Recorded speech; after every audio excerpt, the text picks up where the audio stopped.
Un roi que les cieux écoutaient, un prophète que les djinns servaient. Voici l'histoire de Sulayman, le roi prosterné. Sulayman, fils de Daoud, prophète et roi, mais pas un roi comme les autres.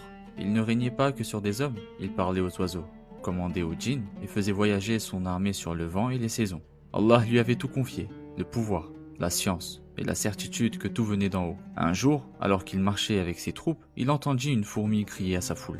« Rentrez dans vos demeures, avant que Sulayman et son armée ne vous piétinent sans le vouloir. » Il sourit et s'inclina, par gratitude.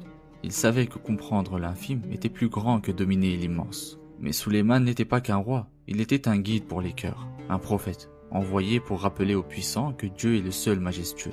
Un jour, il apprit l'existence d'un royaume au sud, dans les terres du Yémen, un peuple riche, éclairé, mais prosterné devant le soleil. Et à sa tête, une femme nommée Bilqis, reine de Saba.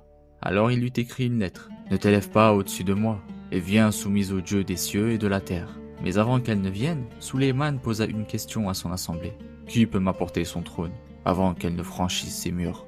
Un djinn dit « Moi, avant que tu ne te lèves. » Mais un homme, porteur d'un savoir venu du livre des décrets, le fit apparaître, en un instant, comme si le trône avait volé à travers le monde. Sulayman regarda le trône, puis dit doucement « Ceci est un bienfait de mon Seigneur, pour voir si je suis reconnaissant ou si je me détourne. » Mais il ordonna de modifier le trône, légèrement, subtilement, juste assez pour troubler les certitudes, car ce n'était pas un tour de magie, mais une épreuve pour son cœur. Quand Bilqis entra, elle vit son trône, reconnaissable, mais changé, comme un rêve un peu déformé.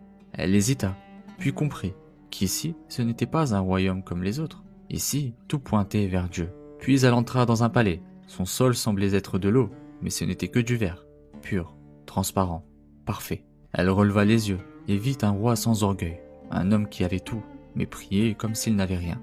Alors elle dit « Seigneur, je me suis fait du tort à moi-même, et je me soumets avec Sulayman au Dieu l'unique, maître des mondes. » Sulayman avait tout, des chevaux, des palais, des légions d'anges et de djinns, mais il ne tenait à rien.